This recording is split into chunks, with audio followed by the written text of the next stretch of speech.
અંકલેશ્વરમાં national highway 48 નજીક આવેલા નોબલ માર્કેટમાં 3 સ્ક્રેપ ગોડાઉનમાં લાગેલી આગ 8 ગોડાઉન સુધી પ્રસરી છે। ભડકોદરા ગામ નજીક એક ગોડાઉનમાં શરૂ થયેલી આગે ધીમે ધીમે અન્ય 8 ગોડાઉનને પણ પોતાની ચપેટમાં લીધા છે।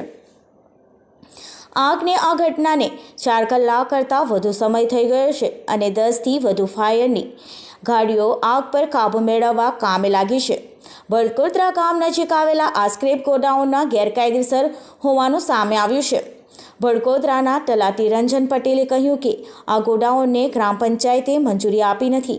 હવે તમામને નોટિસ આપી કાયદેસરની કાર્યવાહી કરવામાં આવશે। આ વિસ્તારમાં સ્ક્રેપના ગોડાઉનમાં વારંવાર આગ લાગવાની ઘટનાઓ બનતી રહે છે। આ કારણે સ્થાનિકોએ સંબંધિત વિભાગ પાસે કડક પગલાં લેવાની માંગ કરી છે। ભડકોદરા ગામના સ્થાનિક આગેવાન રાકેશ પટેલે કહ્યું કે ગામમાં લોકોને શ્વાસ લેવા તકલીફ પડી રહી છે।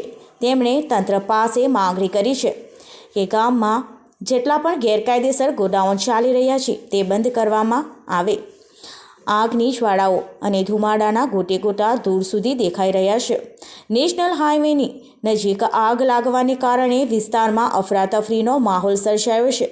ધુમાડાના કારણે નજીકમાં આવેલા ભડકોદરા ગામના લોકો આંખમાં બળતરા શ્વાસ લેવાની તકલીફની ફરિયાદો ઉઠી છે।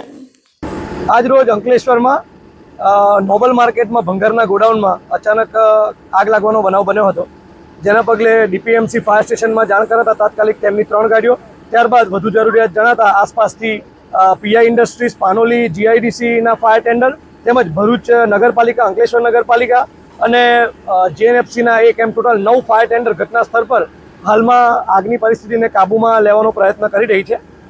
હાલમાં 50% જેટલું કામ આગને કાબૂમાં લઈ લીધેલ છે।